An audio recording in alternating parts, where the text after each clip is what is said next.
Hey, hey, what's up, hardheads? Welcome back to my channel. And today I have some special guests with me. I have Ryan here, and I also have Mark. But Mark is new to the Lovecraft Country discussion that we've been having every week. So, Mark, how Hi, are I'm good. How y'all? you? Hey, Mark. Pretty good, pretty good. Mark, he's been following Lovecraft Country like the rest of us, so I'm pretty sure you guys could find him on the Twitter world and stuff like that, talking about it along with us. And we have Ryan, the regular. All right, so today we have episode 9 titled Rewind 1921.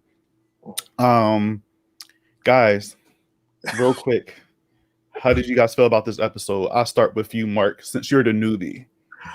Oh, put me on the spot with my heart raw. Yes. Oh God, I was sitting here waiting for the episode to drop and was not expecting. I was expecting greatness. I was not expecting greatness, tears, ugly crying, and ready to just go and just fight the first. I'm just gonna leave it at that. I'm just ready to fight. This is like it was heart wrenching but good. Yeah. What about you, Ryan? Yeah, I definitely agree. It was heart-wrenching and good. It was definitely an amazing episode. Like Mark was saying, I wasn't anticipating it to be that type of episode. I don't know how I didn't piece it together. I feel like the preview did hint that they'd be going back to Tulsa, but I wasn't expecting this at all. And it's a lot to unpack tonight for sure. Oh yeah, definitely. Like you guys, and I said it before we got on, I wasn't expecting it to be this type of episode. And I knew they were going to go back to like Tulsa or whatever, just because with the previews that we got last week. And they just kind of was just dropping like hints and clues and stuff like that. And my predictions were they was going to go back there to try to help D out. And it's kind of right. So speaking of D, the episode starts off with, everybody surrounded around her trying to help her. And we see D's arm and it looked like it's no life in it. It's like shriveled up. Yeah. Black, it's like no blood is going to it. And clearly Topsy and Bopsy did a number on her. Yeah. Which was, I thought we was going to see a little bit more of them in this episode, but well, we kind of did, sort of, just a little bit. But they were just arguing about like, watching her, where she was going, like where she went and all the other stuff. And if you guys remember on the last episode, like nobody wasn't really worrying about where she was at because everybody was so stuck in their own shit that they wasn't caring about where like D was at, so, and D was sitting there, going through grief because she lost her best friend, and then her mother's nowhere around. She don't know where her mom is at, and her dad is gone, and everybody just worrying about themselves. So now when this part came up, I was kind of like, oh, now y'all worried because she's hurt? Like, come on. Y'all want to be worried now? Yeah, y'all want to be worried. Like, whatever. But how did you guys feel about that scene? Go ahead, first. I felt like, first of all, I want to give a shout out to whoever did the makeup for Dee's transformation into one of the Jigaboos, because she definitely looked frightening. And it was very convincing. She did a great job carrying that role too in that moment. Seeing Topsy and Bopsy in flashes felt as shocking as it did the first time, because it's just the way that their body communicates, as well as like it's just a cohesive scare from the actors, the way they portray it, the makeup, everything. And the mood of the episode is heavy instantly, but the pace is so quick in the beginning, and now we see why, because they wanted to focus so heavily on the latter part of the episode. And this is the semifinal. So I noticed, for example, that with Christina, for the first time ever, she laid it out bare. If I'm going to help you guys, I'm going to need this in exchange. And she's typically more calculated than that.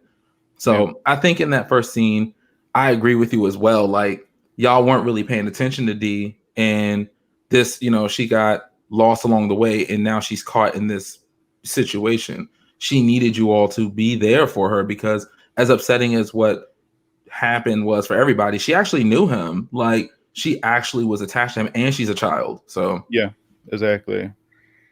Yeah. How about you, Mark? Well, for me, I liked how Ruby just set everybody straight. All all this back and that's what I forth love about her. is unnecessary right now. We need to figure out how to fix this. And then even while they were sitting there trying to break everything down, it's like each person had a lot. Each person was holding something. Montrose, Tig, Letitia, even Ruby. Everybody was sitting there just hiding something. It's just like, if y'all would just communicate for once, we can make this work. And I'm glad that even though Christina, like Ryan said, later everything out bare, it just now everybody can see like there's some ulterior motive behind all of this. Hell, I even think that this was probably in her grand scheme of things, because like Ryan said, she's very meticulous. And so I'm thinking like all this plays out, and I bring it up again later on. Yeah. Oh yeah, it plays out of her favor. Excuse my spirit. Yeah. Yeah, Christina. It's like we kind of been knew this about her. She, she just she goes after what she wants, and then like it's always something in exchange. And we kind of predicted that for this episode as well. Like, I'm like, are they going to, the only person that can really help Dee is probably Christina, and Christina, she's going to ask for something. And I started really laughing at that part when she was just like, I'm just like, come on, like, come on. But she ends up saying that she can help Dee. I'm sorry, I was about to say Christina. Christina says she could end up helping she could help Dee, but she said something about reversing the curse, right? Or something, but she said she can't get rid of it completely. Yeah, exactly. That didn't make any sense to me, because I'm like, I thought that you were, out of all the people in this Artem, I call them the Artem clique. Everybody in the Artem clique, I thought that she was like the highest. And yeah, me too. I'm thinking like anything that I forgot his name, the detective, the chief, whatever. Lancaster, Lancaster, whatever Lancaster puts out, I feel like she can like trump it, because there's this power struggle going on between them. So it's like, you can do it. It's just that you need something in return. Mm-hmm. And them already not telling each other or communicating to the point where they be like, oh, well, she lying, she don't need this. We already had this discussion. They could have easily been like, oh, well, yeah, we know you can fix it. And whatever you get up your sleeve, we may give it to you. But you gotta be real with us. But she knows by having each of them, because they're all pawns to her, by having them each at their respectable locations to her grand scheme, then she can make those type of leverages or something like that, so. Yeah. That's what I thought. I'm like, all right, I feel like she was super powerful, so I feel like, oh well, she can just make anything happen. You know what I mean? Like, why you gotta reverse it? Why can't you just get rid of it completely? Especially with the likes of Lancaster. Like, I'm pretty sure she's higher powered than him. Oh, for sure. Yeah. So if he put that curse on Dee, it's just like, all right, Christina, why can't you just get rid of it?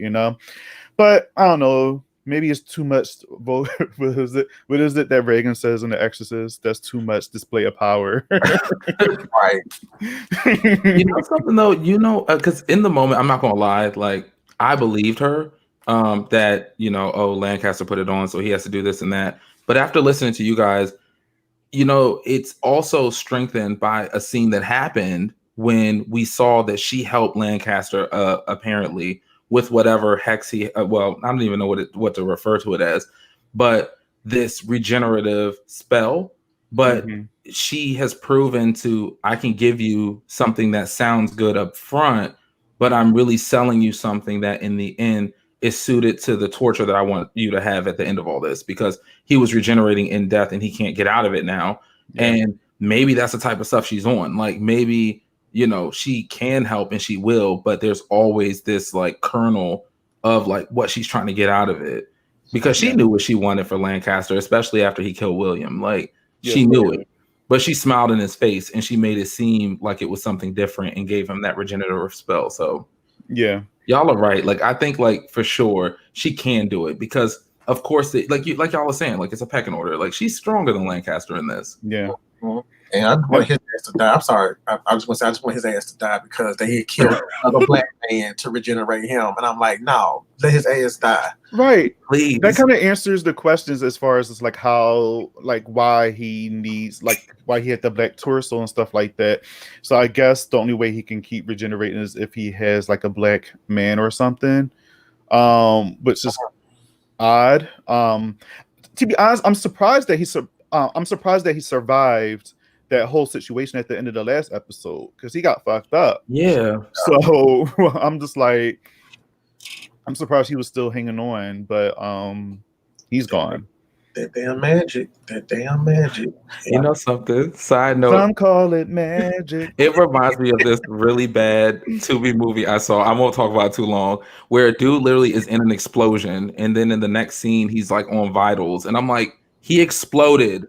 And this wasn't a horror movie, fantasy element Tubi movie. This was a romance comedy. No, sorry, romance drama. So I don't know what was going on. But sorry, I just had to get that off my chest. Catharsis. Thank you guys. You guys are the I was gonna just mention one last thing about that. It's just you're killing black men. Y'all hate black people so much, but y'all going to experiment on black people to better y'all's own like bodies or y'all's own souls and stuff. So it kind of gave me a little bit of Get Out. You know what I'm saying? Y'all have you know, y'all can run faster, y'all have all these attributes with your bodies that we want to obtain. And I was just like, no, all them damn police officer bodies y'all had out there in that damn thing, y'all gonna decide to go kill as black man. Don't make me I didn't even think about that. You're right. They had all those corpses they could have looted. Like, trash. Weak. With the Nancy saying the craft. Weak. I'm just full of references tonight because I'm trying to, you know, this episode got me there. So when the order to make myself feel better, I think of other shit that make me laugh and happy, and that's what I'm doing right now. So I feel like we're all on that same page because I've never mentioned Tubi on here, like ever. Like it feels like we're all cushioning for the episode, the part of the episode. We're getting ready. I got that reference because somebody was like, I saw something on Tubi. I'm like, oh. Oh man, guys, we also all right. So Montrose is. I feel like every episode there's a new secret revealed. With Montrose, there's always something with this man. So Tick is Montrose ends up telling Tick that, you know, I'm not your father. George is your daddy, possibly. And you know, Tick, you know, feels some type of way about that. And I'm just like, man, like Montrose. Before I start digging in Montrose's ass, I will say this episode made me have, I'm not gonna say respect, but I can understand where why he's the way he is now. Same. Because you know, we give Montrose so much shit on each episode. And we knew that it came from something, you know, in his past and stuff like that. But after seeing this episode, I can now say, like, I understand, you know, why he's the way he is. Especially a particular scene with, you know, his father, but we'll get into that. Yeah. So you know, we have that, and then we also have Hippolyta. She's back. Whew. Hippolyta is back. My girl. I thought she was just gonna make some, like, you know, crazy appearance on the season finale, but no, she came back on this episode and she was just ready to go. She's like, my daughter is hurt. Let's go. We gotta do this. Bam, bam, bam, bam, bam. And during that scene when she came back and she seen D, that's when we seen D going through that transformation. Yeah. And you know, she's turning into Mopsy. So you got Topsy, Bopsy, now Mopsy. Oh no. Mopsy. That's what it looked like when I see her in that bed. I'm just like, she's about to be one of them. And I said that last week. I said, you did. Soon as one of them was scratching her up, I said, well, maybe that, like, she's going to turn into one of them. And that's what was happening. And she looked terrifying, like you said, Ryan. She just those like moments right there, I was just like, damn, I can't imagine her just being stuck that way and just becoming a monster. But Hippolyta, she's just like, look, we gotta, fix my daughter. We gotta get things going. She's trying to set a plan in motion. She had to go back to the tower to, open back up a portal and stuff like that. It was just a lot going on. I had some questions too, a lot of questions. Like, but before I go on, what did you guys thought about Hippolyta coming back? I'll start with you, Ryan, and then Mark. So y'all know I was living my entire fantasy because I'm a huge Hippolyta fan, and I don't know if you guys remember, but I thought that she was dead. So I did think that. So to see her come through the door, I'm like, yes, Lord. Like I'm already there. And the thing is, seeing her at that point, I'm like, okay, she's coming with all the knowledge because we saw where she was. So she's lived many different eventualities. So this is what we needed. And this is one thing I want to give Lovecraft Country like a huge yes on. They don't make us wait too long with this type of stuff. They don't typically, because I thought the same thing. Like if she is going to show up, it'll be like I said, I don't know if you remember this, like the beginning of season 2. Like that's what I was thinking. But they didn't make us wait. They brought her back and they instantly utilized her. So I was a huge fan of how they did that. Yeah. Mark. Well, when she came, I was just like Ryan. I gave that whole yes, yeah, because I too feared for a long time that her ass was dead, and I was like, wait a minute, Tick got thrown back through the goddamn portal, and not only did you get thrown back through the portal, but you took her car and went back home, and y'all acting like ain't shit going on, right? And y'all repeating the same fuck up that y'all did with George. Yeah. And so when she came back, I was excited. But then I was like, wait a minute, how did she get back? Yeah. Like, where did she come from? Like, how did she get back? Her car is parked outside Letty's damn house. So it's like, girl, how did you get back? She had a backpack, and when they said, like Ryan said, they got her in there, they sliced her arm and sliced her hand to get D together and everything. I was like, okay, they're gonna tell us how she got back. Yeah. Like, we ain't got time for that, child. We gotta go. We got right. So I was like, I had to keep telling myself, it wasn't until they got to Tulsa. I'm gonna get to that in a few minutes. I'm sorry if I jumped ahead. I'm like, okay, fine, whatever. Yeah. I need to know how she got back. That's the question I get out of all of them. Only question I get. So that was my question as well. Like I said, I had questions that I want to know how the hell she got back. Like, did she just like fall out the fucking sky? Like, did she come down like a comet or a meteor or whatever? Like, what happened? I don't know. Maybe Beyonce has something to do with that. So I was just thinking that. I was looking for a Beyonce reference I could use, and I was like, I'm never getting over that they named that woman Beyonce. That was so cool. I was livid. I was like, y'all, Beyonce is the queen of everything. for real. It's proof. It's cemented in the stars now. In Earth 401, isn't that what she called it? Earth 401. She was, So this was so damn. I love it. It was so good. Yeah, I can't wait to like rewatch everything. So yeah, we have we have all that stuff going on, and then we also have Ruby after she leaves and stuff like that, and saying what she need or whatever, yada yada yada. And she's leaving, and Ruby's going along with her, and Letty's like talking to her like, yo, like, what are you doing? And they pretty much have like Ruby's just saying like she done a lot, you know what I mean, to help to help me out and stuff like that. And Letty was just like, no, she's just using you. And it's just this whole back and forth type of thing. And she was like, well, Letty, she did, A, B, C, and D. Hey, you need to be jumping in this car with me. I laughed at that part, by the way. Yeah. No, me too. It was real funny. And I just have to say, like, a lot of people, as I'm going on Twitter and stuff, a lot of people have a love-hate relationship with Christina. I just straight up love Christina.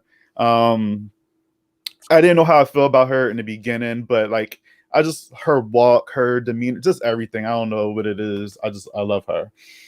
Even though she's just, she's kind of spiteful, but I don't know, something about her that I like. I don't know. So she drives off with Ruby, and Ruby and her have a conversation at her house about the lady, the white lady that she's turning into and stuff like that, and she kind of know that. Well, Christina let her know that Letty was the one that kind of put her in a coma. And she was just like, "Oh, okay, cool." It was another important conversation. Oh yeah, Ruby felt like Christina was trying to use her. Oh yeah, Yeah, because as all this information is coming out, Christina was just like, "No, I'm not trying to use you. I didn't say anything about Atticus. I didn't do any of that." But Ruby is just like, "Yeah, but you still like you're up to something." yeah. What did you guys think about that little scene right there between Mark? Well, I was hoping that Ruby wasn't going to like succumb to. We talked off camera about the book, and without giving anything away, I just didn't want Ruby to succumb to the character that she was in the book. But Ruby, to me, like I said, Misha has enhanced all this stuff to the infinite power. Ruby is way more likable than she is in the book. And she's easily she can tell when people are lying. And with her, she can sit there and say, "Okay, I know you lying to me. I'm finna file it in the back of my mental file cabinet for later use." You know what I'm saying? Yeah. So even though she probably knew Letty wasn't lying to her too much, but the fact that she sat there and again brought that up in the conversation to be like, yeah, I'm aware that something's up that you're not telling me. Yeah. And I'm just trying to make sure that my family is okay. Because she doesn't give. I don't want to say she don't give two shits about Tig, but it's like a love and hate relationship with her sister. Outside of her brother, that's the only family she get, and she kind of feels somewhat responsible for her. And also Letty looks after her, so it was just Ruby in that sense saying like, "Yo, whatever you got planned, don't fuck with my family." That's all I'm. So I got that, and I just like I like Christina too, though. But it's like I like Christina like I love Alexis' character. Hey, sorry. I love Alexis, but I would not trust that bitch. Right. I would not trust that bitch with anything, with my man, with my money, with anything. Like, no, I love you from afar. You just stay your ass over there, but don't fuck with me. But I think Christina is up to, she's cool, but it's just like, girl, what is it? What is it about you? And let me know so I can just go over here. Yeah, for real. Yeah, real quick, I just feel like with Christina, I want to know how she's going to be like once she has her immortality. Like, all right, now that you have that and you can live forever, like, then what?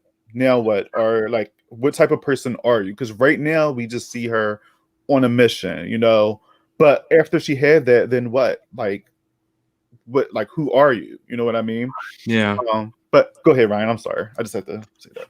Before I say my piece, I want to say something to that, though, right? Yeah. I think it's going to be some type of irony. I think she'll achieve immortality, but there's like different types of immortality. Like, technically, like, air is immortal. I don't know. Like, there are elements that live on, but they don't have like sentience or consciousness. So she might be dispersed into the continual stream of magic itself, and that's her immortality. And she doesn't actually exist in a corporeal form. Like, I don't know. I think they're going to do something evil with her, and she's going to get what she wants, but it's not how she want to get it. And with Ruby, she said something that kind of like, I might have misheard it. And this is why I can't wait to like go back and rewatch the season. But didn't she say something to the tune of, how did she word it? When I used to dream about being a white woman, I imagined I had red hair. I imagine being the redhead. Yeah. Yeah. So was that basically her saying like, before she even encountered Christina / William, she basically wished that she was white? Is that how y'all received that? Yeah, because basically her whole thing was she was trying to get that job at that department store, but you had and then they told her if I'm not mistaken, I think they told her that they didn't hire anybody black. And so she went there, she found a black girl there, and she was like, huh. So it's just like, she wants to be a part of their world.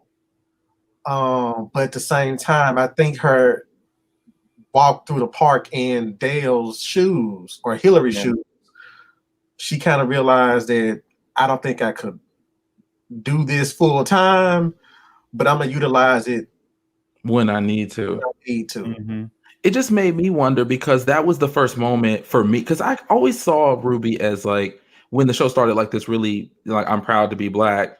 She got frustrated. She had her trials with the potion, but this was the first check-in since then for me where she's basically saying there is this piece of her that really wants to be white. And then I was disappointed that she was willing to, whatever you do to tick is whatever you do to tick, but it's realistic. Like, let's be real. Like, Ruby is the type of character who's been shown at this point that there is a narrow doorway, and not everybody can fit through.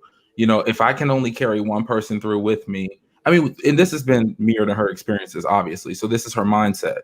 If I can only, it's going to be my sister, it's that it just is what it is. It makes sense. But I was still disappointed because no matter how it gets cut up, it's starting to become more dire for Tick. It's starting to seem like that's just the last thing he needed. That basically Ruby knows, but she's not really communicate. She's not going to communicate that part, I don't think, because she needs her sister to be okay. She needs her sister's unborn child to be okay. Yeah. So that's kind of how I felt about that scene. Yeah. My thing too with Ruby, like wanting to be white, I feel like especially in that time with, black people going what they're going through, I'm pretty sure a lot of them had in the back of their heads, I wonder how would it be if I was white, because they're constantly going through, being, attacked and, just harassed and stuff just for the color of their skin. So I'm pretty sure in the back of their head, they had that thought of like, well, if I was white out, everything would be fine.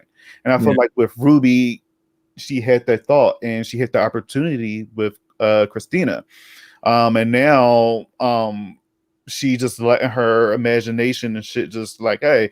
And it's funny because when she said that, Christina gave her a little smirk. So I'm just like, all right, y'all going to like kill some white woman with red hair and then take her blood and then you're going to be her? Like, I was kind of disappointed too, because I thought it was going to stop.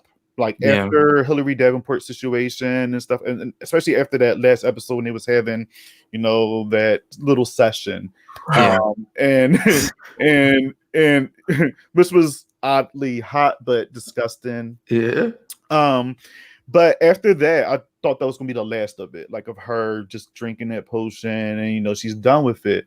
But now, like after this, I feel like she just want to keep going, and there's just gonna be a thing for her.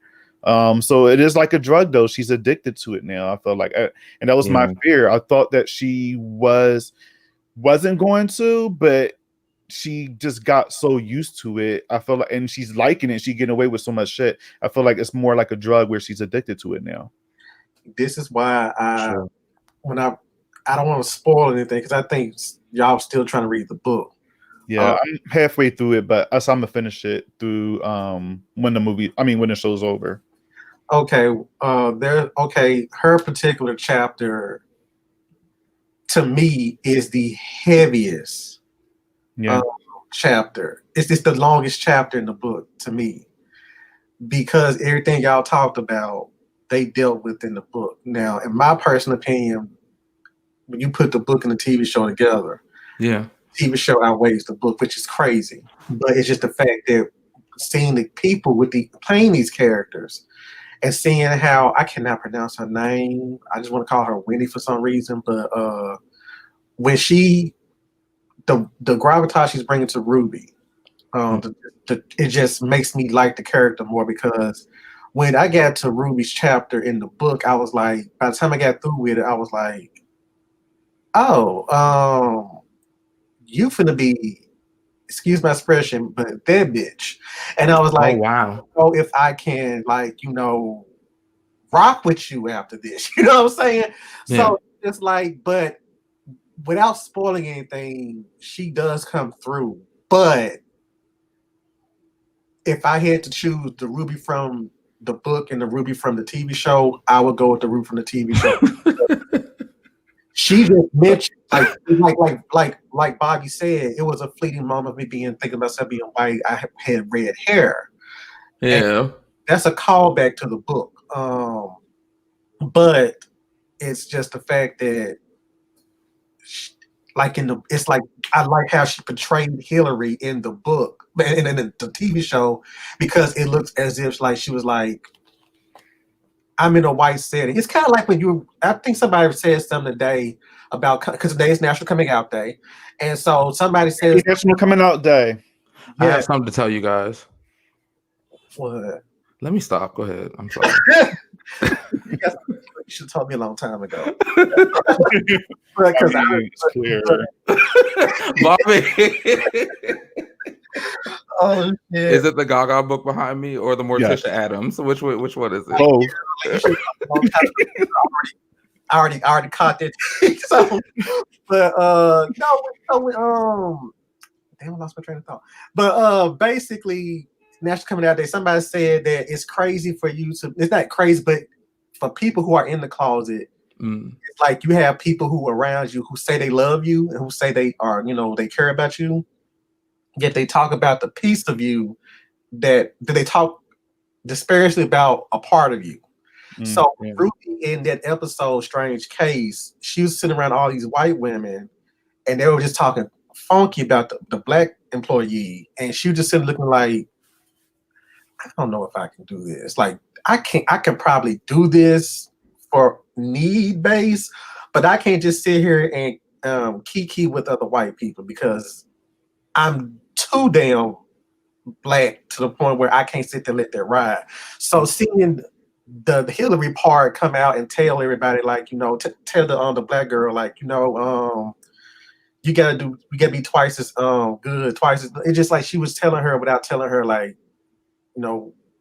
I see you, but I can't, reveal all of it. You know what I'm saying? So I get it, but I prefer the Ruby TV version than the book version. And y'all will see when y'all read the book. Yeah, I can't wait to get into that. And we have a comment. Todd Olson. I'm sorry if I butchered your name, bro. He said, and trust me, y'all, I'm a gay white blind man in a small town in Iowa is not great fun. I'm sorry. It's in this world right now, nothing's fun. I just put it that way. It's been crazy, especially when you're not alone, bro. Yeah, you're not alone. Trust me. Morticia sends her love. Todd Dawson. Morticia sends her love. Yeah, she's an icon. Yeah, think about Morticia, she's amazing. So in this episode, I'm sorry, you guys, y'all. I'm like all over the place right now. I'm so sorry. We have Hippolyta. They are at the what's that space that they're in? Observatory. Observatory. Thanks. Yeah, observatory. Thank you. They're there. All right. So this is the part I was confused at. So we know all Hippolyta, she was in the cosmos, she made friends with Beyonce and all that other stuff. So she has these things in her. And she uses herself, like she said, like the motherboard. Like, what do you guys know what the deal with that? Like, so if she's like some type of alien, I'm not gonna say she's an alien, but does she come across some type of power from the space? Whatever, did Beyonce give her something for her to go ahead and open portals and shit through her body? Like, if you guys know something, help me out. So Mark may know more because he's reading the book, but this is my interpretation of it. Okay. This is what I think. This machine is working by there's some electricity, but really it's working by magic. When she went into this space that she was in, she basically reconnected with the magic in all things, and that's how all things were made possible. So by her coming back, this is proof that she's connected to the magic stream itself. So she can actually, and we are all connected to it. Letty is as well, like me and you, all of us are connected to it. The difference is she has knowledge of it. So she actually is able to use it to focus the intent in the same way that Christina was talking about. She knows how to focus the intent. And she, guides them through that experience through connecting to the stream. They couldn't do it because they just haven't put the time into themselves to learn and discover themselves in that way. So it would have been chaotic, or it wouldn't have went that way. Okay. I kind of thought of it that way a little bit as well, just a little bit. I'm just like, okay, maybe it has something to do with this machine, and she's like working through that. She's like a vessel from the machine for it to work. Yeah. But I couldn't quite get it. Like my boyfriend was just looking again, was just like, I wouldn't have did it. I'm sorry. Well, no, it is her child though, so it's different. But like under any other circumstances, because it was clearly very painful from the beginning. Oh yeah, totally. I look at that as a mother's strength, because yes, that's about Black women, just women in general. But it just seems like with Black women, they pull a power out of somewhere, but they don't know that they even had when it comes to children. We all see that in our moms and stuff like that. Like it just, so I was amazed by how she did all that. As far as the machine itself, I think that's when I somewhat got my answer as to how she got back. Because that's when I kind of like said to myself, okay, I accept it. Because sometimes something doesn't need to be verbally explained to you. Me and you talked about that, Ryan, when it came to, Spiral. Yeah. Some things don't have to be verbally explained to you. I think the Misha and her writers are like, I trust the audience enough for them to put the pieces together themselves. Yeah. And so I feel like that was just a way that she got in. That's how she got back, because she can jump worlds now. That's amazing. You know what I'm saying? And yeah. I would love that power. Shit. Yeah. You're lying. I would love that. Talk about vacating every weekend. Like shit, let me go to work. She said that where she was had been 200 years in Earth time. Yeah. Crazy. That's wild. So this scene also, we have Montrose and Letty talking, and they talk about, like she doesn't know that Montrose knows that, she's pregnant. Yeah. And he made a reference saying like, I forgot what the exact words that he was saying, but he said something about or his or something like that. And then she put it together. She's like, oh, so I'm having a boy. She didn't know what she was having. So now she knows that she's having a boy, which was cute. So Hippolyta, she opens the portal. They have to go back to, Tulsa, because that's where the Book of Names is at. So that's the whole point of them going to get the Book of Names, get that and to come back and help dig. So they jump through, and Montrose is a little hesitant at first. Now, at first I'm just like, all right, like, is he gonna go, not go? Is Hippolyta gonna run out of battery? Like, what's going on? And he ends up jumping through, and right away, I just felt like, especially with that scene when he was hesitant, I already knew like some shit was gonna go down, because he's like reliving everything all over again, just from a new lens. Just watching from his, as an older, a different perspective as his, himself now. But real quick, this whole episode kind of reminded me of Back to the Future a little bit as well. Yeah, because Back to the Future, they go there and they try to avoid themselves and stuff like that, so they won't mess up anything. Yeah, I mean, they go to the past to try not to mess up anything in the future. So it kind of reminds me of that. There's a lot of Back to the Future vibes in this one. And we see a young Montrose pretty much being beat by his dad, talking about pick a switch. And if you guys remember, I forgot which episode it was, but I think it was History or Violence. It was. Remember when he was burning the book or whatever, and we were hearing like different things going on in his head. And one of those I guess one of the audio or whatever was pick a switch. And then when I see that played out on here, I'm like, damn, so that was his father telling him that when he was young, because he was being, I guess not masculine or feminine or whatever. Yeah. And watching the scene played out, especially out in the public like that, it broke my heart. Right. It broke my heart a lot. And it's just, I don't know, and it's crazy, and that's why I get annoyed. Like, because remember, Ryan, when we were just saying how I forgot what, I'm not too sure, it was a blog or whatever that was coming out about how the show portrays homosexuality. Yes. But me and you were saying, like, all right, they're not looking at it as, being black, also being black in that time. Yes. Also dealing with toxic masculinity, all of that in just one. You know what I mean? Yeah. I'm not saying white people don't do that to their sons, because I'm pretty sure they do. But Right. it's a little bit different when you're African American. So it was just a lot. Yeah, no, I'm right there with you, because it's just, I think when people see it portrayed in a particular way that isn't familiar to them, it's easy for them to kind of, say, okay, well, I see this in movies too much, so it's like a stereotype or it's a cliche. When in reality, it's a lot of people's truths. It's drawing from stories. A lot of the stuff that people were upset about, it's like, I know people in my real life who have gone through this. I've gone through some of this stuff. So it's not just storytelling. And Lovecraft has done a great job with that, especially in that scene, because I mean, that was 1921, yeah, but that stuff still happens.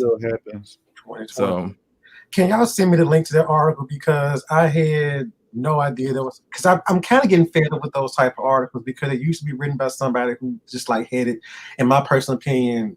You really want me to send it to you? Yeah, because I was getting mad. Okay. Yeah, I was tight. I'm not gonna lie. Because I mean, people, they assume that you can tell when somebody had that coming out story, it'd be just like you just slid on. I ain't say you slid through, but it was just like it was all peaches and roses and all this shit. Some of us. And the thing is, too, like what I read, it was coming from gay men, and and I'm just like, you are giving up on the show. And I mean, it was other reasons why they were kind of just like, not feeling the show. But when they mentioned like the homosexuality and how it's portrayed in the show, it was just like, oh well, like I think it was the part where Montrose and Sammy was hooking up, and it was just like the whole scene, and it was just like, why does that scene bother? I don't like, what was wrong with that scene? You know what I mean? Like, I feel like it was nothing wrong with that. Like, what did y'all like? First of all, Montrose wasn't saved by queens at a club. That man still got a whole lot of problems. That was just his moment to escape from whatever was going on in the outside world, which we go to clubs to do that. A lot. I know I do. Yeah. You know what I mean? We go to gay clubs to escape from our problems, not just to have fun, but to escape, reality and what's going on outside world. Same reason why we watch horror movies, same reason why we do other things, Yes. So for them to say, oh well, all of a sudden, I'm like, no, because if you continue watching the season, clearly Montrose has a lot of shit still going on with him. His problems didn't go away after that scene. Yeah, no. Actually more shit popped up, so it's just like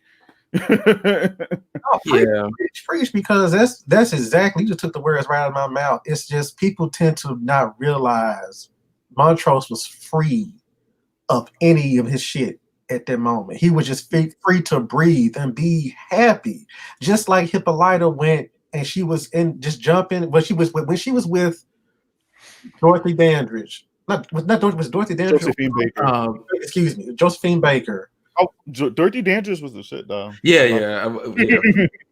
She was with there, and then she was free. Yeah. And you can't, like, that's why people, I don't want to tell people how they should look at the show. You look at it how you want to look at it, but it just feels to me that Lovecraft Country, where it's best at, is when it recognizes all Black voices, not just a particular, cisgendered viewpoint. It's touched on every aspect of the Black. I can't pronounce it. No, I feel you, of the diaspora. Yeah. The Black diaspora. Yeah. It touches on every aspect of the Black diaspora. And I think people need to remember that. This is not just, I've had some people look at me like, oh, you watching that crazy show? And it's just like, I've gotten some of that too. Yeah, and they'd be like, you know, what y'all told me that y'all was saying that somebody thought it was a show about black people fighting Jim Crow, and they didn't know about the supernatural aspect of it. And I was like, Yeah. did y'all not watch any of the trailers? Like none of them. All They them. do a good job explaining in the trailers, I thought, but Yeah, but but Mark, keep it together. I'm trying because y'all know that's a trigger for me. I hate when folks do that, but y'all. Yeah, same here. It's just, especially, never mind. We'll talk after the show. We'll Yeah. talk because I need to stay on topic here. All right, So yeah, I say oh yeah, well, we pretty much talked about how we felt Yeah. about that scene. Mm. It was sad. But then we see George come out and Dora Montrose runs away and we see a young George and Dora and stuff like that. Real quick, the dad, he looked familiar. What was he on? Do you guys know? Trying to find out where he was from because I said, hell, for the longest time from afar, I thought it was Jonathan Majors playing the father, which I thought would have been ironic. That'd have been nice, actually. But they actually got a zoom in on him. I was like, that fool been. I've seen him somewhere. I just can't place it. Mm-hmm. I was kind of for it. As a matter of fact, y'all go ahead, do some more digging. He didn't. So the thing is, I don't know. I'd be interested in seeing what y'all find. Yeah. Montrose is actually was he drunk? Mm-hmm. Yes. Yeah, I think him and Tick had gotten into like an argument and stuff like that because he just wanted to go out and do whatever, and they're just try to stop things. And it's like I understand because if I was to go back in the past and then I felt like if I had the opportunity to change something because it was that bad, painful, I would want to. But then you have to think of the repercussions. You have to think about like, okay, if I do this, the future is not going to exist. Like that's why Tick kept trying to stop him. He's like, look, if you get in the way of this conversation or this fight or whatever, I might not exist. I might not be born, and then my son won't be born. And at first I thought Montrose was going to be selfish. I was like, I don't give a fuck. I'm just going to go ahead. I felt like Montrose would do something like that. Yeah. You know what I mean? Yeah. Go ahead. It's funny because like I kind of felt the same way because it's funny because like with all the trauma and pain that he's gone through his entire life, I wouldn't blame him either, to be honest. And early in the episode, Tick had even hurt him further by saying after this, we're done. And it was a reflective moment to see how much he had really given up to be a father to Tick. And he did the best he could, really. And it wasn't that he did a bang up job, but there were so many teachable moments from the moment they went back there. Like, I mean, even when he was watching his child self get beat, he said something like, oh, I deserved it or whatever. And it took for Letty to be, Emilio just texted us. He said, that dude is from Black Lightning, by the way. Okay. Yeah. It just came across the top of the screen. Thanks, Mill. All right. So, but damn, he done threw me off. But yes, all that glamour. Yes, I don't. How Letty came to like. Oh yeah. Because thank you. So, saying that no one deserves that. Like no one deserves to be beat like this, and he reflected on it. You could see it in his face, but that's what he did to Tick. He had been taught that. So, and let me just say, like how again, like. We see how Montrose is the way he is now, and then it kind of went on to Tick and how the way Tick is. Yeah. And going back, this is real life. Stuff like this happens in real life where a lot of these men are this way because their fathers is like, oh well, you can't do this because that's this and that or whatever like that. And then when they get older and then they have kids, they do that to their kid. I mean their son if they're doing it. So it's just I don't know. It's a lot. But yeah, Montrose, I don't blame him either. Like I if I was in his situation, I probably would try to like do the same thing as like getting away and stuff, because it's all of that is painful. You know what I mean? Like I can't go back into a place in my life where I lost people. I lost, like, I guess his boyfriend too. Yeah. And just with everything burnt, like just that whole time, it's just like I see why he was hesitant to jump through that portal, because I feel like he was like, do I really want to experience all of this again? Do I really want to? That takes a lot of guts to even do that. I'll be probably the same way. It's crazy. So that's why I give Montrose some points, and I feel a bit better. I feel a little bit more I feel better for, you know, being on his side, I should say, more, because instead of giving him all that shit because what he went through here. Yeah, Mancho's father was very toxic. And can I say one thing before we because I meant to say something earlier when you said Back to the Future. One of the things that I really like about this episode is it, once again, for Lovecraft Country, they're giving us a Black, like, time travel story. You know, we're actually able to have that experience because we know the rules, all of us, because we are devout, like, horror science fiction fans. We grew up on that, so we know the rules. You can't go back and change anything, or it can mess up the, like, we know all that because we've been watching it for years. So to see it through this, it removed that for me. I was actually able to focus on all of these other really deep elements. It really wasn't for me. It just wasn't even about like that time travel piece of it. I got to see Montrose's story, which I'm so happy they touched on. And I didn't even think about it. It is on National Coming Out Day, which is crazy. Right. Yeah. And I got to see more about, you know, Tulsa from, you know, all of these are fictional characters that are going through this. We're seeing inside of a world that was basically the Black Wall Street. They built up their own banks, their own everything. And we're actually there. And I mean, I know we're going to get into that later, so I'm not going to go too deep. But I just wanted to, because when you said Back to the Future, I want to touch on that. Hey, go deep. Go in. It was deep. You have to go deep because it was deep. I mean, but yeah, but my whole thing with Montrose was like everybody said, I was glad they touched upon that.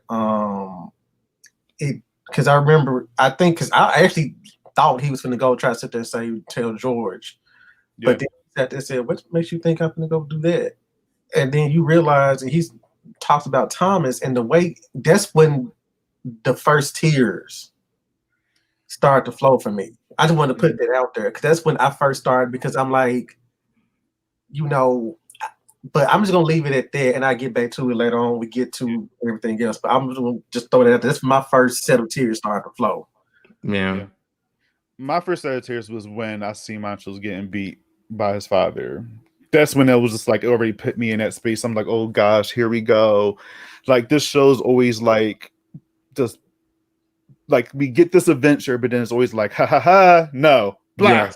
It's time for you to cry. Get some tissue. So that got me. And then let's talk about that, Mark. Because we do get to that scene because Macho disappears. Yeah. And Tick goes and try to find him. He ends up finding him, and he sees his younger self with Thomas, and he sit there and tell Tick what's going to happen, you know, in exact words. And he said he's going to get shot in the head. This is going to happen, and just seeing all of that play out, just that whole entire scene, was a lot. It was a bit much for me. It was, I don't know, guys. I can't even. I'm like stumbling my words. I don't do that often, but it's a lot. What did you guys think about that particular scene, especially when you have, like, you know, the gang of white people coming in and just like they kill Thomas right in front of them. Yeah. Then, you know, you see them all come and they're all like hitting Montrose, and then George and Dora come and they're all pretty much getting beat. So what went through your minds when you guys seen that particular scene? Brian. Oh, okay. So it's a little hard for me to talk about, but I mean, the skinny of it was it felt like the same way that they had to go into the past in order to kind of like heal. That was our adventure through the episode as well. We go to these uncomfortable places so that we can learn or be reminded of things so that we can reflect it. There's like a message or a meaning to it. And it is uncomfortable. And I think that uncomfortability has turned so many people off during the adventure of Lovecraft. But I think it's what makes it really special because that scene was uncomfortable. Yeah. Like 100%.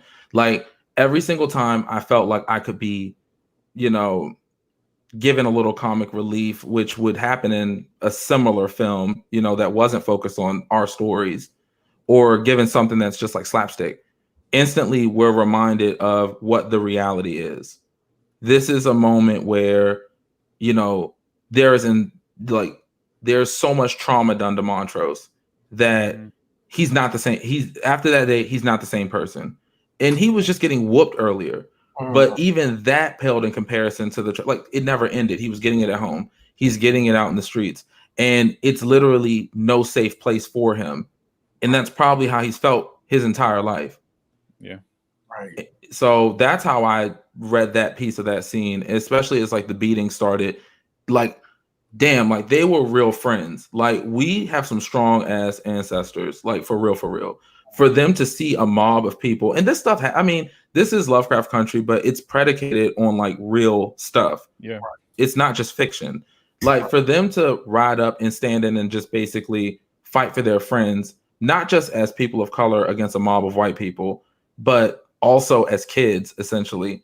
Yeah. It was dope. Like, and we would be lucky to have that. And I feel a lot of us do in our own ways, but it's something that you can take for granted.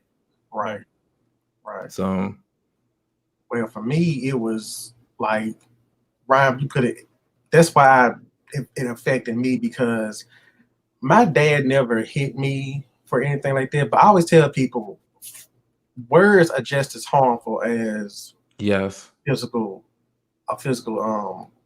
hit. But you know, so I got it at home and at school and everywhere else. So it just seemed like he had nowhere to run. He was damaged.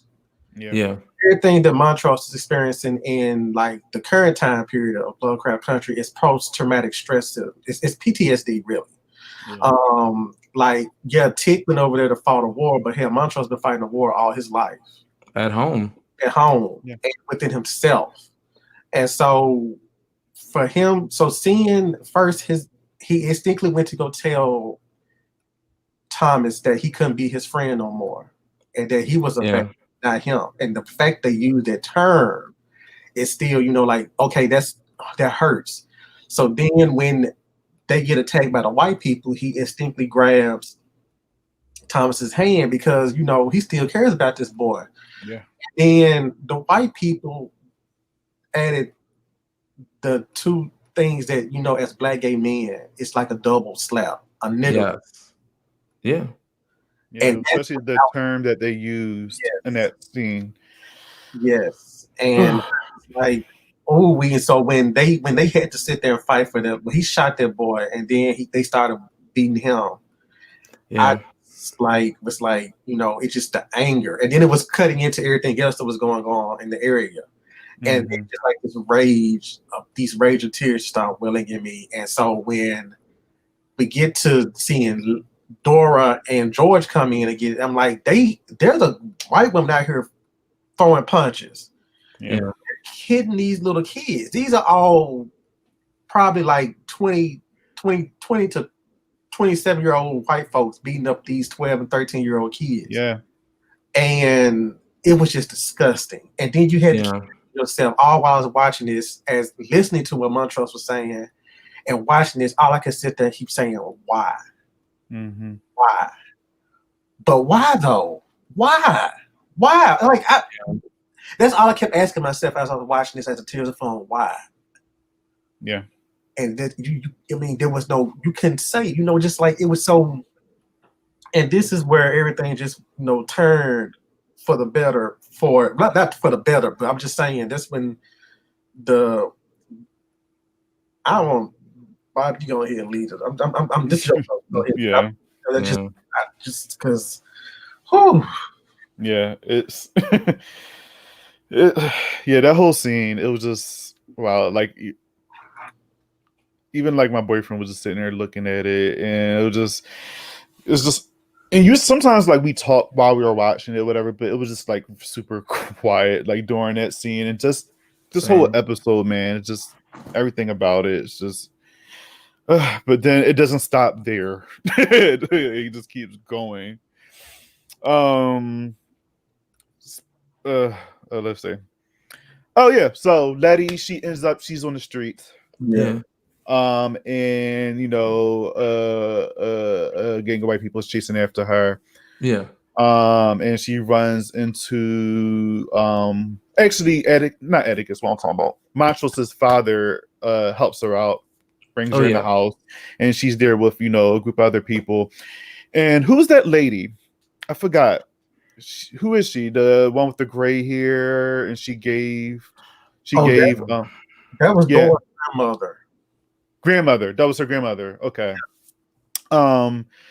So they're all preparing to fight and stuff like that, and I'm just gonna run through it.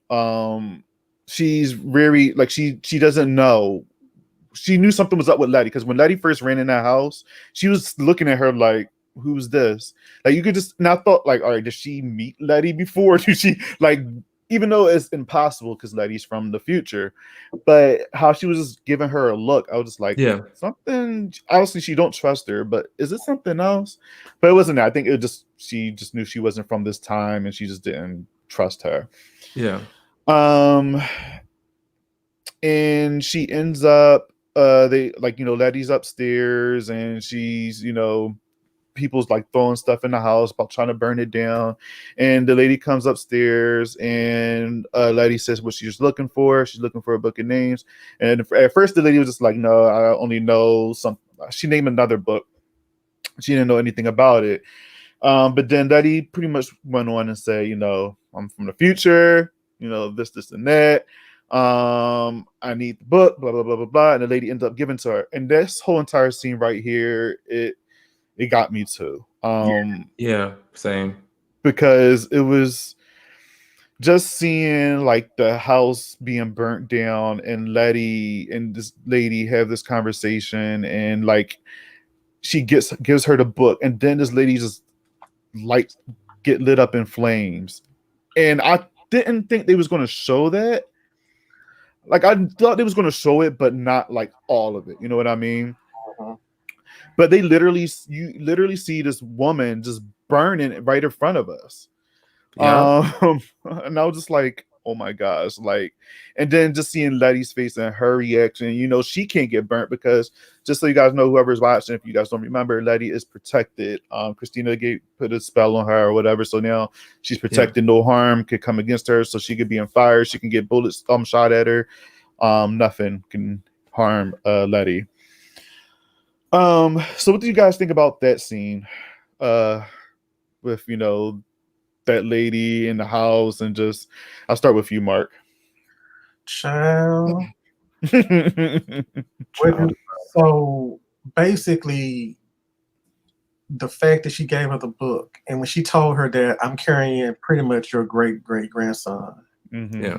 So when she gave her their book, and then when it aria started of Catch the Fire, Sonia Sanchez's poem, they turned into a Thank you. I was tearing up because when she said the words, I want you to tell my grandchild that they are my faith becoming flesh. Just repeating that right now has me wanting to cry again because that was powerful as fuck. Yes. And when she said that, and as that was going on, you can hear her, you can hear downstairs them calling, Mama, where you at? We need you. And she was like, already knew then that she wasn't gonna make it out of there. So she told Letty to let's pray. And as they sat there and she had to watch that child burn, I want to say something about how, like Bobby, what you said about how you didn't think they were gonna do that. That's why it threw me out too, because last year Watchmen already touched on the Tulsa Massacre. But when you compare what Watchmen did with the Tulsa Massacre with what Lovecraft did, Watchmen just sat there and said This is where our story begins. It was horrible. Lovecraft Country said, we want y'all to experience what these folks went. Yes. Mm-hmm. And so just the Yes. so seeing Letty being a witness of sorts to, I mean, all three of them was witnesses, but Montrose lived it. Yeah. But he's from that generation of those who lived it. But by Letty and Tick being the next generation, they just heard stories about it. But for them to have to Live experience it. Yeah. for us to, as the viewers, it's like doom, doom, doom, doom. It's like it was just, oh man. And so, yeah, I was just heartbroken. And even though I knew Lady was going to make it out, Yeah. still the fact that having to witness that, it's going to take a long time for you to come back from that. Yeah. I A agree. long time.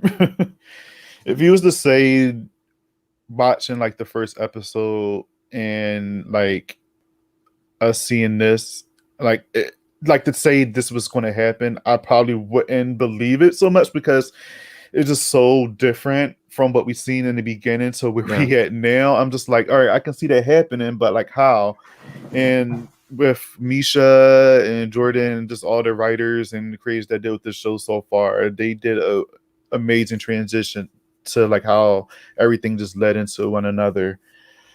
Especially adding history into it, real life history into it. Ryan, what did you think about that scene? I only wanted to touch on one point in it, and Mark was starting down the path of it, like how Letty. It's so funny, and this is.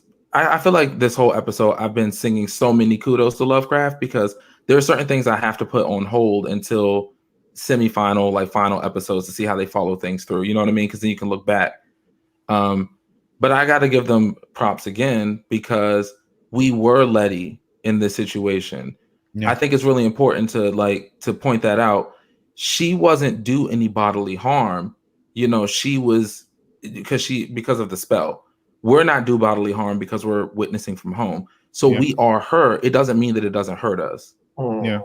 You know, like she was devastated, like going through that scene. And I know I was too. It was one of those moments where the medium of art actually kind of mixes where you are sitting at home. And it's this like weird, like, I don't even know how to explain it, like this like spiritual thread. Because at that point I was definitely crying too. I didn't think they would show it like you guys said. And I don't know how the way my brain works is when I'm told traumatic stories about like the past, I accept that they are very hurtful, but I do this cold thing where I kind of just like, damn, and I just kind of I wrap it up. I don't really touch it. It stays like tucked away. But there was something about that moment where that didn't work. It was just you're just witnessing it, and it was it calls to mind all of the times that this has happened in real life and all the times that I don't really think about it. And I'm happy they showed it because, to be honest with you, like, this is what it's about. It's about getting uncomfortable so that you can grow from it.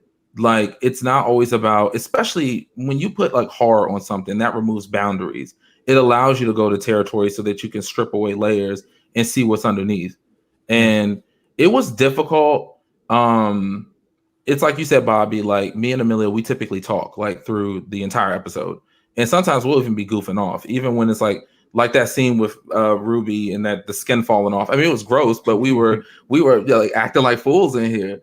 But that was not the tone. Like, especially at the end of the episode, like the further the episode went down, it just all the sound went away, and it was just a quiet reverence as we watched something that is like one of a kind.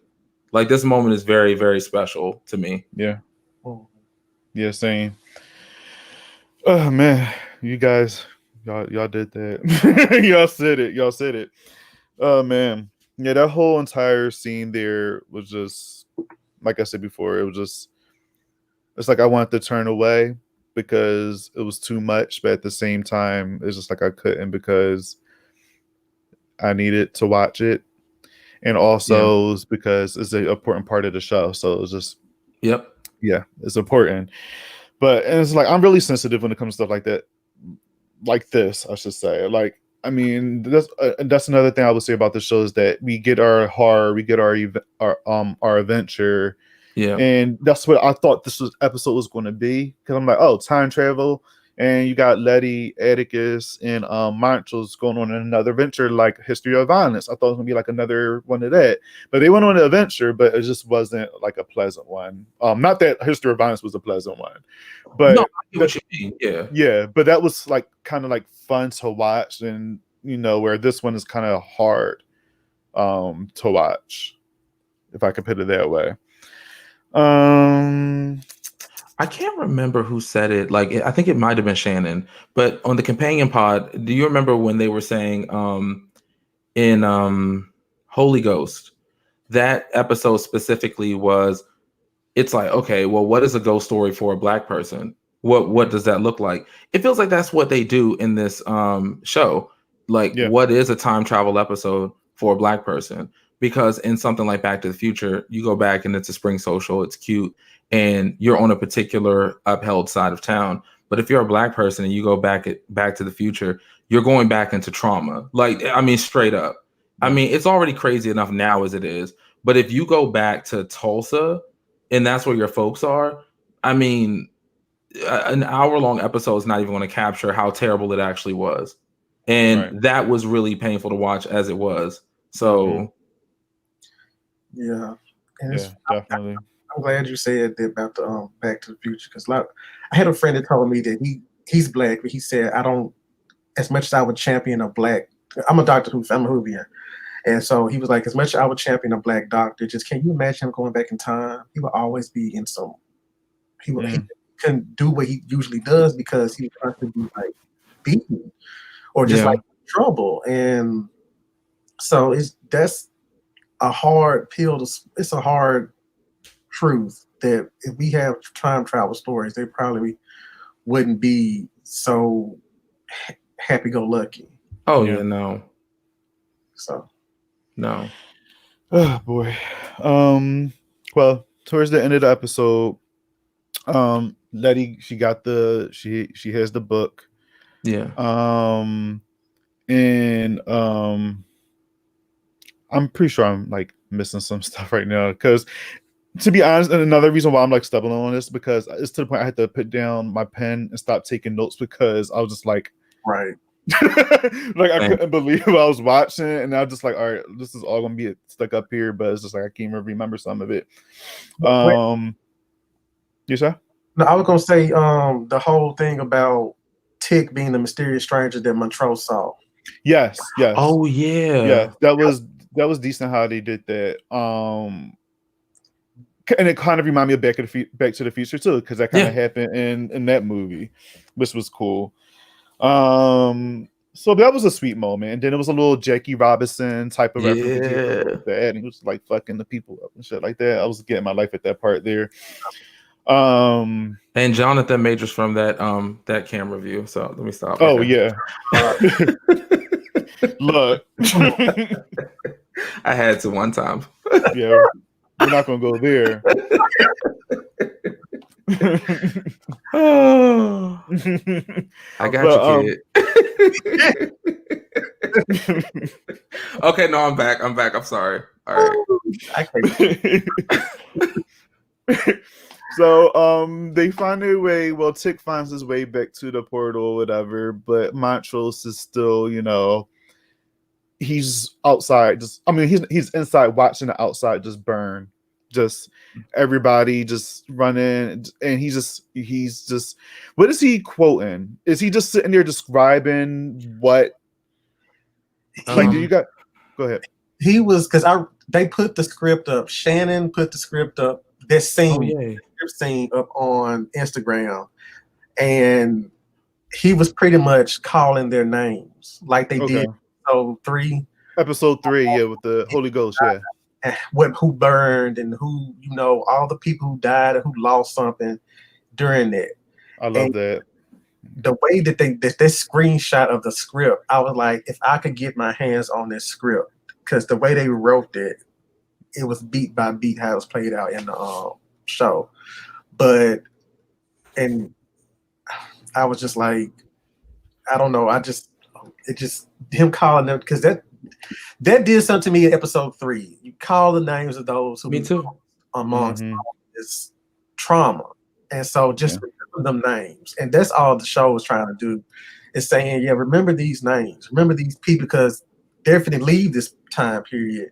But I guess it was the show saying, we just showed you this, but remember these names, remember what they lost, and remember all of this. So yeah. That was a tough scene. And like watching him do that, and then Tick is like he's through the portal, and then we see Letty like walking down the street, all this chaos around her.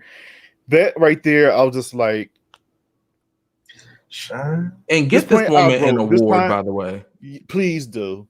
I'm just saying. Yeah, this first of all, this show needs a couple awards, more than a couple. They need to sweep. It needs to sweep. But that scene right there when she's just walking, everything just going off around her just not being harmed, and then also the scene combined with Hippolyta losing, I guess, control in a sense, and like her eyes like goes like white or whatever, and her hair turns blue.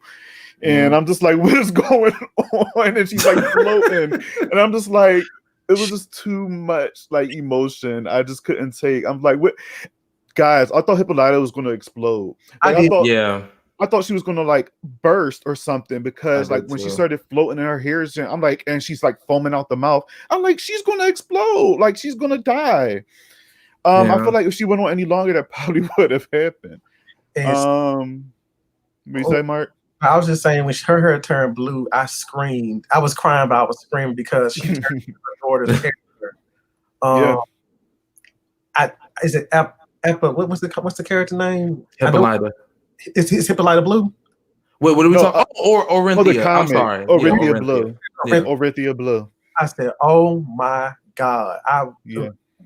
I have the thing right here. If y'all want me to read it out, if y'all want me, please send that to me. Yeah, send that to me too.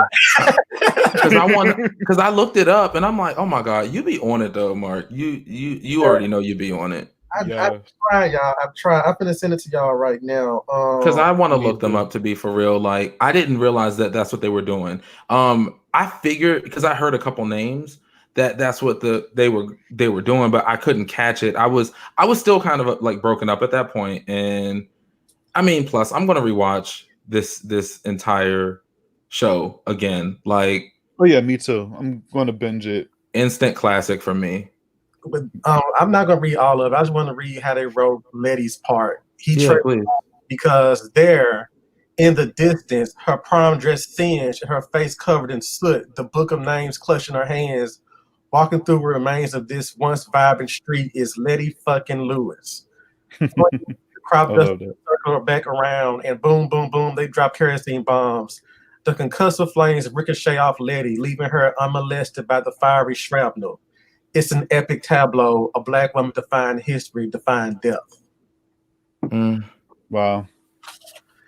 And they conveyed that with that aria playing behind it. And they said that when they knew they wanted to include that poem, music supervisor said she wanted to do an opera. Oh, nice. Because the show didn't end with the usual Cinnamon song. No. Yeah, I noticed. And that's why that's why I told you before we get on, Brian, that aria is still playing in my head. I was looking for it. I said, I need this shit on my damn iPod. Like, I'm on my iPhone like now. Wait, did you find it? It's not available because there was specifically for that scene. So if y'all they need to make it available because I want it. I'd even pay I'd pay to support it too, to be for real. Like, it was beautiful. It set a tone for that whole episode, because you know how like when something goes off and you have the credits roll in, and sometimes music matters in movies, television shows and stuff, and it just set the tone for even how this episode just ended. It did something to me. So I don't know. I just literally was still stuck just watching it as the credits was going. So just me too. I didn't turn it off. Like sometimes, like I tune out because I don't. What did you say the name of the usual song is? Say again.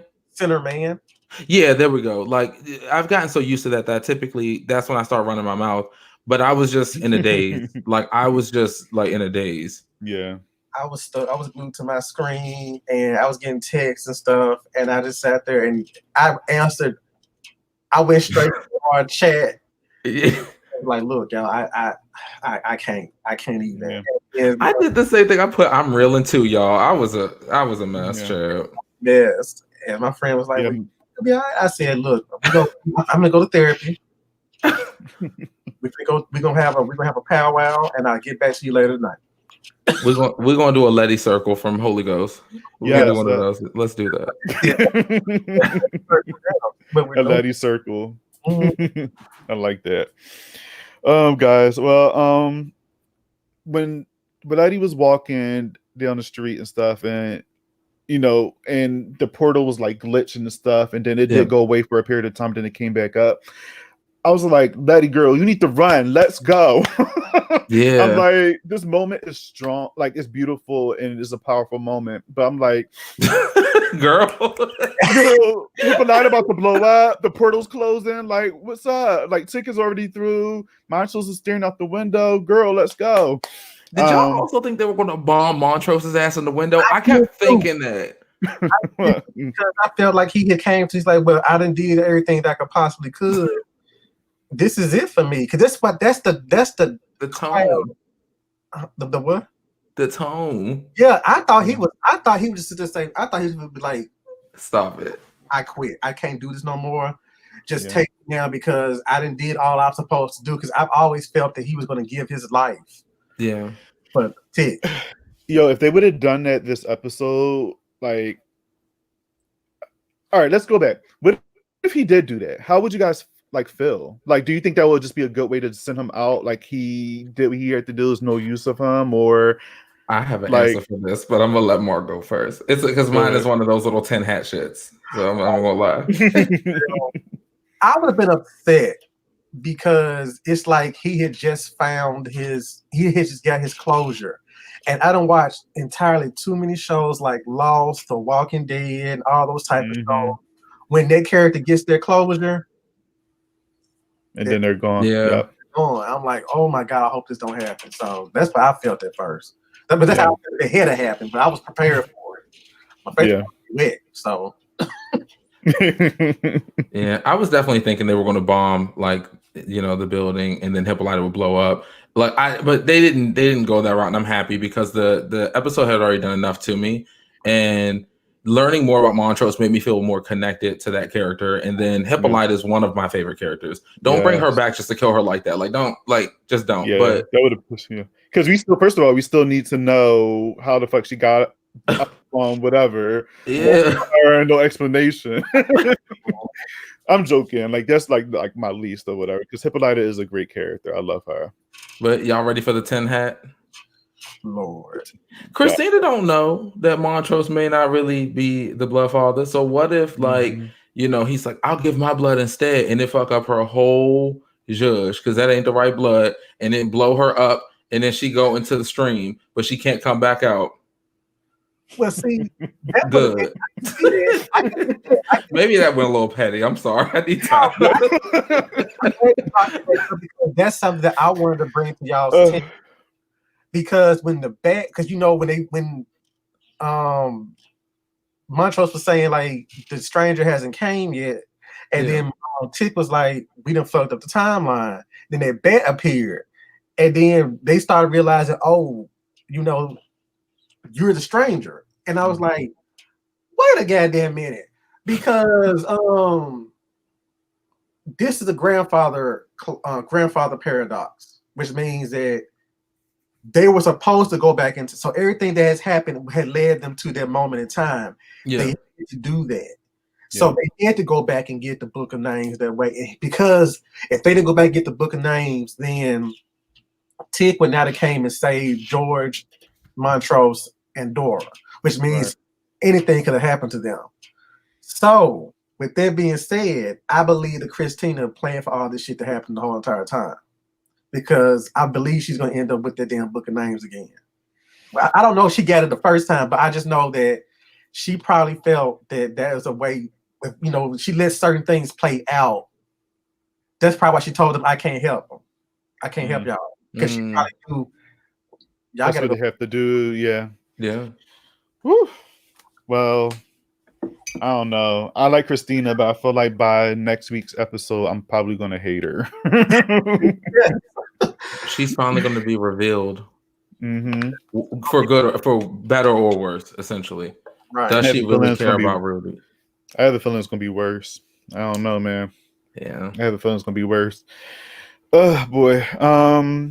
So yeah, the episode goes off. They make it through the portal. Letty catches up. Montrose and Letty makes it through the portal. They out. Hippolyta comes down. Hair blue and all. Beautiful. Yeah, beautiful. And then the episode like goes off, and then we get that beautiful music at the end. Overall, this episode, guys, like we've been talking about this whole episode for like almost an hour and a half now. I'm just gonna say it's one of my favorites, and I feel like I do this every week with the new episode that come out. Yeah. But it's just like it gets better and better, and it's just like new reasons for me to like put it, at the top of my list. It's crazy. I did my list did switch around a bit this week, but because I thought about some things or whatever. So yeah, overall, real quick, we're just gonna give our thoughts on this episode, just all together. Ryan, so far, what would you sum up? Like, how would you sum up this episode? Like my rating, or just yeah, like your rating, I guess. Just like I would sum it up as a major success for cinema. A moment like unlike any other in television, and one of my favorite things of all time. Like, I don't know, like it's hard for me because I watch so much TV and so many movies, but it's hard for me to feel this strongly about something that it just hits all the right buttons. Like, kudos to the whole team over there. Like, they did their damn thing. Like, they really did. Yeah, for real. Yes. How about you, Marky Mark? I'm gonna give it a. I tend to tell people. I jokingly say like I raced up at scalping levels. So I was completely scalped. Like I'm talking about like skull revealing scalp. I really enjoyed it. Because somebody told me, my coworker said something the other day, and he was like, "Are you up there crying?" And I was like, "Oh, bro, my tear ducts are dry. Shh, not tonight. Not tonight, goddamn." A long time since I actually sat there and cried over a television episode. So yeah, if same. you see their way, teams across the board. Yeah, definitely. Yeah. Before this one, what was the last like Lovecraft Country episode that at least got you a bit teary-eyed? Holy Ghost, still. Yeah. Yeah. Same. Yeah. Holy Ghost, for sure. Like, it had a very similar vibe. Like, it's talking about some real stuff. It's still introducing horror elements, but it's more about the message. And then I feel like sometimes people can just like enjoy it too. Like, I mean, if you're someone who doesn't really know all the historical context, it still stands on its own as a damn great episode. Yeah. Like, they did it. Yeah, definitely. Taz said, do you think Christina went through the pier scene last week because she really cares about Ruby? That's what you were saying, Bobby. I remember you said that last time. Yeah. Yeah. I mean, we talked about it.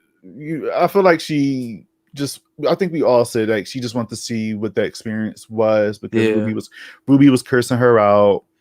And so Christina was like, all right, let me just see or whatever how this feels. And I feel like she did that because she does care for Ruby, maybe at least a little bit. I'm not going to say she don't care for her at all. I feel like if she didn't really give a shit about Ruby, she wouldn't have done that at all. Even though she was honest with her, she's like, I don't care about Emmett Till. I don't care about like, none of this. But then when she went and did that, I'm like, all right, so she did that for a reason. And she did that because I think she's curious. And also I think she cares for Ruby a little bit. Yeah. Not a whole lot. Like if Ruby was to die, she'd probably be like, oh, okay, back to regular business. But everybody else, she'll probably just be like, all right, fuck y'all. So you're saying like fetishization? I think the word is close enough. Like she's more like into the fetish of, Ruby and what she represents versus like her as an actual individual. Yeah. Right. Yeah. Was that the same thing with William? What you mean? Didn't her William a thing? Who, Christina? Yeah, Christina Williams. Yeah, that was her man. Oh, yeah. Yeah. So, damn. Yeah, so that was her boo. But now I don't know, because I thought this was going to be a thing with Ruby and Christina where they both take these potions and they become this thing when they're not truly themselves. But now that they really are themselves, is there still some emotional connection there? Like, is Ruby attracted to Christina? Like, I know she's attracted to William, but is she attracted to Christina too? I don't know. That's a good question. I think that Ruby is just like it's like that thing where I know you playing me, but I'm gonna get everything I can out of this way. I'm gonna play you just as much as you're playing me. I'm gonna get what I can out of it. You can get what you can out of it. We can just leave it at that. But then feelings sometimes get entangled and all that. Yeah, they'll just use each other and then have one big entanglement. No more entanglements, baby. I don't need no more of those in 2020, Lord. Those no. Got enough. Well, before we go, guys, you know that I do a rating of episodes every time we go. Mark, do you know I do this? Are you prepared? Yeah. Okay, cool. Because you going first. No pressure. No pressure. Take your time. We rate each episode, right? Yeah, like, from I guess least to greatest. Well, greatest to least. Oh shit! It's like you said, they keep getting better each episode. I keep saying, like, every week I keep saying this is my favorite episode. I will say though, at the very bottom for me, and it's not because of the time period or the subject matter. I would say that how you pronounce it? They gone. Oh, Meet Me in Dago. Yeah. I hate to say it, but that's my lowest episode because hold up. Because it made me see Atticus in a different light. He killed, and it was just like he was my favorite character. Even though I love GR, I think that's her name, right? I loved her. Yeah, I loved her, the Nine-Tailed Fox thing. But seeing how cold Atticus was when he walked up there and shot that girl, I was like, her best friend. Yeah. I was ready to fight. So that's bottom. And then, so we're 9, right? Okay, so that's 9. Oh, shit. Y'all, can we just do a tie all across the board? You cannot like all of those 8 episodes equally. Nope. Exactly. Everything else is like equally, though. But I would say this is at number 1. Number 2 would probably be Strange Case because it makes Ruby as a character a whole lot more. Number 3 would probably be Holy Ghost. Number 4 would probably be Sundown. Number 5, actually, let me see, because I Am should be in the top 3. So I'm going to do Holy Ghost at number 4. I Am number 3. And then everything else falls in the... You just said forget the rest. Everything else is at the bottom. Like children, because I've been trying to get my folks to watch this show, and they don't do horror. So yeah, I'm sorry now. No, it's all good. It's all good. I understand. It gets difficult, but you have to do it.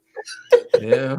Trust me, I was struggling when I was writing my list again today. I was just like, no, but I like this for this reason, but no. So I'm like constantly switching them, and it's just a lot. Just a lot. What about you, Ryan? My list is exactly the same from last week, with the only difference being that now 9 is my favorite episode. So this is actually now my favorite episode. So that would bring I Am at number 2. Because like Mark said, it has to be in the top 3. Like same thing with Holy Ghost. So my top 3 have been pretty consistent throughout this entire process. So 9, 7, 3, then Sundown. And Sundown is, it's just the shit. Strange Case comes directly after that. Jigabobo after that one. Meet Me in Daegu. History of Violence, and then Whitey's on the Moon is still on the bottom for me, because as the season goes on, it just gets so much stronger that now Whitey's on the Moon is just like, it doesn't exist for me anymore. Like, I have no interest in that episode, period. I forget about History of Violence. Don't do Whitey's on the Moon like that, okay? I'm just saying, look. Okay, so if you had to choose Whitey's over the moon, Jesus. Whitey's on the moon versus I Am Strange Case. That's not fair. That's not you know fair. what I mean? Oh shit. This episode, Sundown, like this is they had some heavy hitters this season. Oh yeah, definitely. Yeah. But I'm not gonna, come at you too hard, because Whitey's on the Moon is still at the bottom of my list as well. After doing all those Oh man. All right, so my number one is this one, Rewind 1921. Number 2 is I Am. I remember last week I said Jigabobo was my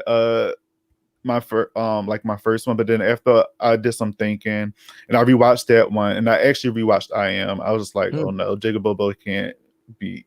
I'm sorry. I just probably was too much on the high last week because of Topsy and Bopsy and just everything with D and stuff. So Rewind 1921, then I Am, Holy Ghost, Sundown, then the Jigabobo, then Meet Me in Daigo. No, not Meet Me in Daigo, I'm sorry. Strange Case, then Meet Me in Daigo, History of Violence, and Whitey's on the Moon. Okay. All lists are so similar. That's crazy. 5 and 8 are switched up. And let me gag you real quick. Hold up. So I was having trouble. I kept switching. That's so funny. Strange Case and Jigabobo. I kept because like they're so close, right? Yeah, they're so close. I think I would put. I might have gave my list already, but if I had to put my Whitey's on the Moon at the bottom, it's because of the killing of George. That did not sit right with me at all. Oh yeah, same here. That's for a lot of us too. Like it was a lot. Yeah. So yeah, that's our ratings. I just wanted to say also, like, there's still some plot holes that they still haven't, I guess, resolved or talked about at all. Like these damn Shoggoths, like I still want to know what's up with them. You know what I mean? Like, why do they exist? Why, now Atticus got his very own Shoggoth. Yeah. It's so funny because sometimes I'm on Twitter and I see other people's theories and stuff. Somebody thought that Atticus Shoggoth from last episode was Montrose, like he turned into a Shoggoth. Oh, I've been seeing that too. It's not a bad theory. It's not, and then that Shoggoth is black. If you look at it compared to all the other Shoggoths, we see all those other Shoggoths is like a whitish blue. Right. The Shoggoth was black. But clearly, Montrose, well, I can't say clearly because he probably still could be that Shoggoth. Yeah. Or I don't know. Maybe somebody else also said that Shoggoth is probably the one that Cal birthed in the second episode, and that ends up being Atticus's whatever. I don't know. I still want to know what's going on with the Shoggoths. And also, what else they left open? There's a couple other things that they left open in this in this season, but I can't really say anything until the season is done, until next week. But did you guys watch the previews to next week for next week's episode? Yeah. I did, but I didn't really process it, to be honest. My mind wasn't in it that deep this time. Same. Like I'm looking at it, but as I'm looking at it, I'm still thinking about what I just watched. So it was just like I couldn't pay attention to what was really happening in that next one. But it's the last one, guys. Next week is our last episode. Yeah. 10. This was fun. I can't believe it went that fast. We've been doing this shit since August, and it's now October. So it's crazy. It's crazy. So next week I'm going to try to plan to have everybody on here that was like on here. So it's gonna be like a party. Hopefully everybody says yes. It's gonna be a lot. I'm gonna try to have Zoe, Kat, and Jazz. I'm gonna try to have Gray back on. Hopefully everybody says yes. You, Mark, You know I'm obviously gonna be here. Yeah, I'm about to say obviously you Ryan is okay. I'm not even going to ask you next week. I'm just going to send I you don't the even. email. I don't leave the computer. You don't know this. Like when y'all disconnect, I just sit right here and then I just like. and then when you send the screen connect, I just come up like this. Like I'm ready. I'm sitting on ready. Okay. I have some plans next week, so. All right, awesome. Yeah, because I prefer to be here. Wait, Mark, what did you say? What you said? What did you say? I'm gonna cancel my plans. Oh, you have to cancel. I thought you said you didn't Oh. have any. No, I I don't want you canceling your plans if you. it's like somebody suggested I'll do something. I'm like,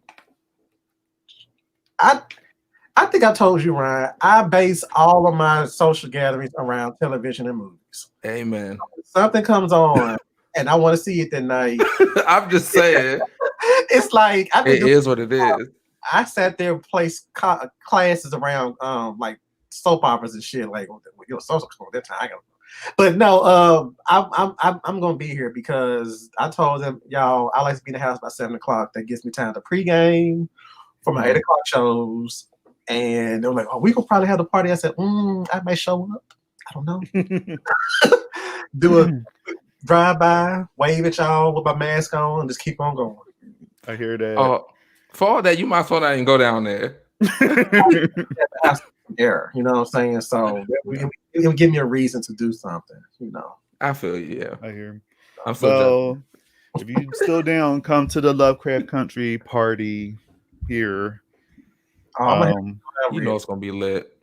Yeah, hopefully I'm hit everybody up tomorrow. Like, hey, next Sunday, y'all don't got no plans. This the season finale. We gotta talk about it, man. Mm-hmm. Yeah, I'm down. I can't wait. All right, well, that's it, guys. That concludes tonight's episode. I hope you guys, felt the same emotions we felt while watching this, because it is important to know these things. And I can't wait to listen to the companion pod tomorrow morning. I was going to do it tonight, but I'm like, I need to pay attention. I'm not going to do that tonight. So tomorrow morning, while I'm at work, actually. Hopefully nobody ever watching this. Yeah, why not? Yeah. I'm gonna listen to it. But that concludes tonight's episode. Before we go, Mark, where can everybody find you, sir? Okay, you can find me on Twitter at the Anti-Critic, and y'all please be careful because somebody tried to hack into my account over in Brazil. I don't know what the fuck they were doing today though, but if y'all see anything crazy come across my timeline, it was not me. Change that password. This is what I had to do. I had to change the password. Also, you can find me on Instagram at Midnight Social Distortion. And if you really want to get to know me, you can find me at Marco Estes on Instagram as well. I'm not on Facebook, but if you add me on Instagram on Marco Estes, please have some in your profile that shows a bot. People like after talking to y'all a few times and doing stuff, I had added a couple of people and they end up being bots. So yeah. I won't bite. Just come. Ryan was like, okay. Ooh. Oh Lord, I'm not doing it with y'all tonight. I done went through too much trauma. Okay. Look, you need to lighten it up a little bit after all of that, That's a little true. humor. Ryan, where can everybody find you, sir? Stalking tombs in Lower Maryland. No, okay, so you can find me anywhere online at Brother Ghoulish. I recently deleted my Facebook, so now it's just IG and Twitter. Okay, I'm about to Mark, do the same I've come thing, to the truth. honestly. Oh, really? I'm about to. It's just we'll talk about that later too. Yeah, it's a whole thing. And plus, if you all want to find me at Brother Ghoulish on Twitter and Instagram, I'm literally always on there. You can also listen to Brother Ghoulish's Tomb, which is my horror podcast.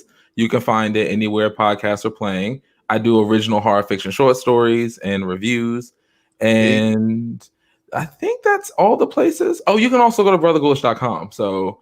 Speaking of that, I did check out your website and it looks cute. I like it. Thank you.